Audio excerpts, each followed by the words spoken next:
la presse leer na non le code de la presse est clair. Code de la presse am na lu muy wax ci existence su presse yaa ngi dégg loolu ku ko respecté wul loi bi day dal sa kaw.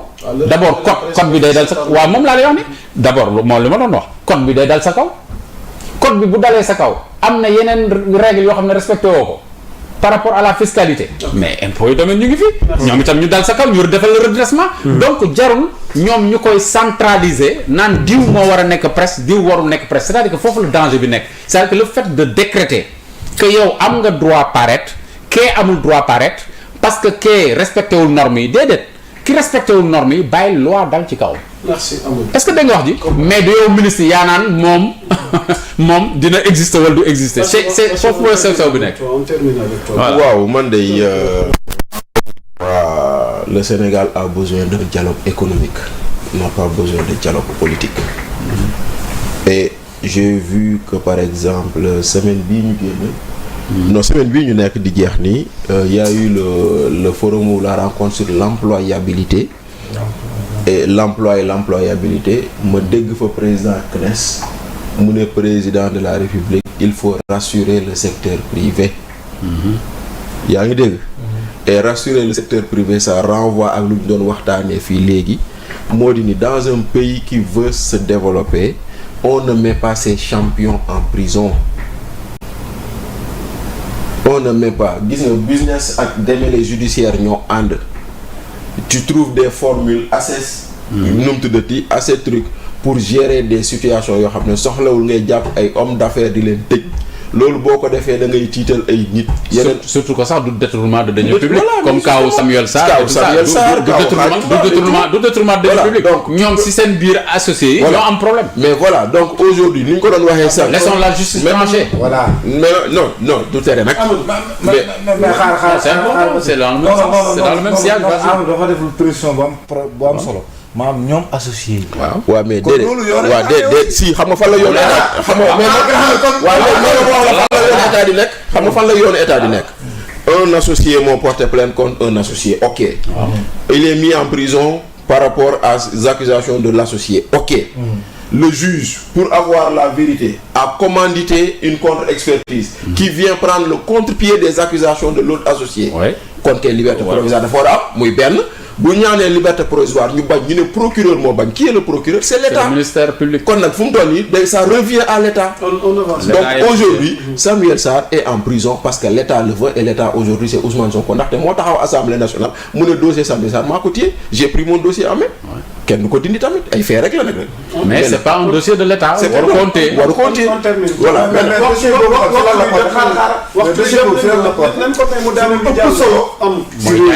mooy jaay mais c'est pas parce que c'est pas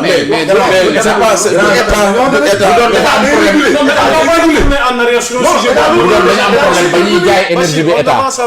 Tu as ton temps de parole, on termine. Vas-y. Non. Voilà donc maintenant. kon man c'est ce dialogue avec l'économie là ou les acteurs économiques là privilégiés plutôt que le dialogue politicien. Le dialogue politicien bi la ma yàgg di wax attention au rentier de la tension. Il y a des gens qui vivent aujourd'hui fii laa ko wax devant toi Thiombane il y a des gens qui vivent de la tension politique dans ce pays bu ñu sañoon dëkk bi di tàkk loolu moo leen di may financement dañuy bëgg naan waaw diw mi te fekk tous le Sénégal va bien le Sénégal vit bien le Sénégal n'a pas de problème institutionnel le Sénégal n'a pas de problème d'institution. Maintenant que le géopolitique bu xaw a tàng ak yooyu ça c'est tout à fait normal maintenant kon nag dialogue boobu noonu on pouvait nous l'épargner de. C'est vrai que Macky Sall avait décrété le 28 la journée nationale du dialogue ça c'est vrai mais débattons de choses beaucoup plus politiques mais dialogue politique moom amul solo. ñu jeexal presse bi. Maintenant pour la presse. On termine waxtu bi. xam nga nag dafa am ñaar yu am on a une calamité comme ministre de la communication et on a un CNRA fantôme loolu moo ñu sonal. Le ministre de la communication c'est une extrême calamité il ne comprend rien.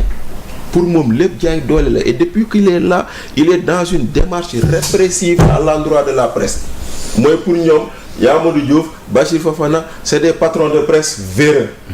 Parce que c'est l'expression que Diomaye a utilisée devant la convention des jeunes reporters. Mu naan leen lu tax ñuy dagg seen ay salaire te duñ leen ko reverser. Mais yow tu sais comment le patron a fait pour payer le salaire? D'abord. Yow est-ce que lu mu yoroon doy na pour dem fay impôt xam nga ko wala xamoo ko? Mais le gars aujourd'hui yow yaa Moussa bu weer deewee on te paye ton salaire net. Ici là les gens ne savent, tu ne sais même pas comment ils se débrouillent pour payer maintenant les impôts dus à ton salaire. Mais est-ce qu'on va te dire non yaa Moussa duñ la fay parce que dañoo war a fay impôt te motul doo ko xaar da nga naan déjà rappelé que actuellement les entreprises de presse vivent difficilement. mais loolu moo foofu laa jëm. sans appui sans mais loolu moo tax xam nga léegi c'est-à-dire que il y a pas de publicité, il y a rien. c'est-à-dire que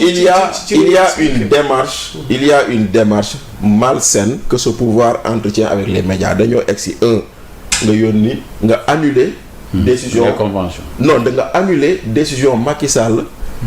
d'accorder l'exonération fiscale. Non bàyyil ma ñëw. mais ça c'était pour permettre à la presse de respirer. Coman may ma s'il te plaît. C'est normal. C'est-à-dire on peut le dire que c'est une amnistie fiscale mais ce n'était pas une amnistie en réalité. L'amnistie est du domaine de la loi. C'est-à-dire que le code général des impôts moo may le ministre en charge des finances de pouvoir pardonner à quelqu'un des impôts sur la base d'un fait argumenté machin etc. loolu la état bëggoon def. En fait c'est pour permettre la survie. Merci. La survie de l'entreprise. Mais oui voilà. Donc aujourd'hui loolu dañoo ñëw président Macky Sall décidé ko ñu annuler ko. muy benn ñaar ñu xëy yónnee médias yi. Redressement fiscal laajte 31 milliards or ndekete quand il demandait 31 milliards 90% ça revenait aux entreprises publiques APS Le Soleil ak nu mu tuddati ATEX nga jógee ko foofu noonu tu demandes aux gars de payer des redevances nga indi sax sa plateforme bi nga xam ne c'est une plateforme illégale parce que moi j'ai dit ici sur ce plateau de Carrefour que l'article 93 que le ministre essaie de mettre en pratique c'est un article qui concerne Pape Demba Thioune et Bachir Fofana quand ils veulent créer de nouveaux médias mais ceux qui existaient avant la création ils sont pas concernés ñooñu on leur demande de se conformer et d'avancer loolu mooy benn ñaareel bi quand le CNRA pour fermer une radio ou une télé ou un journal c'est la prérogative du CNRA si c'est pas au ministre. Ouais. Donc si le CNRA ne le fait pas c'est la confirmation de ce que je dis on a un CNRA fantoche. Pourquoi on a pris un CNRA pour le donner à des membres du projet moo tax lu ñu bëgg rek li moo fay am Mamadou Oumar Ndiaye ci projet bi la bokk Lamine Ndiaye ci projet bi la bokk l'autre qui est là-bas c'était l'adjoint de Ngouda Mboup dans le comité éthique de Pastef xawma la ñoom ñu ngi CNRA kon nag lii lay jur nag moo tax nag maintenant si nous on a des problèmes c'est parce que nos organes ne marchent pas. Merci Bachir s'il te plaît non Bachir dafa wax sànq wàllu économie mais s'il te plaît rek. mais xam nga économie tam boo koy relancer da nga koy relancer ak levier budgétaire te levier budgétaire lu si jiitu lan. C'est important. L'impôt la c'est important. C'est important merci beaucoup. vous étiez nombreux à nous suivre. impôt te économie bu doxul ñu naan non économie. mais maintenant si tu n'as pas d'impôt mais si tu n'as pas d'impôt tu n'as pas d'impôt tu fais quoi.